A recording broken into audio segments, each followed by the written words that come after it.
کوہ طور کی قسم اور اس کتاب کی جو لکھی ہوئی ہے کشادہ ورق میں، اور آباد گھر کی اور اونچی چھت کی اور جوش مارتے سمندر کی، کہ تمہارے پروردگار کا عذاب واقع ہو کر رہے گا اور اس کو کوئی روک نہیں سکے گا۔ جس دن آسمان لرزنے لگے کپ کپا کر اور پہاڑ سچ مچ اڑنے لگیں، تو اس دن جھٹلانے والوں کے لیے خرابی ہوگی جو بیکار باتوں میں پڑے کھیل رہے ہیں۔ جس دن ان کو آتش جہنم کی طرف دھکیل دھکیل کر لے جائیں گے اور کہا جائے گا یہی وہ جہنم ہے جس کو تم جھوٹ سمجھتے تھے۔ تو کیا یہ جادو ہے یا تم کو نظر ہی نہیں آتا؟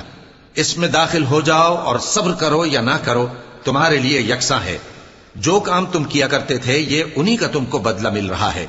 جو پرہیزگار ہیں وہ باغوں اور نعمتوں میں ہوں گے، جو کچھ ان کے پروردگار نے ان کو بخشا اس کی وجہ سے وہ خوشحال ہوں گے، اور ان کے پروردگار نے ان کو دوزخ کے عذاب سے بچا لیا۔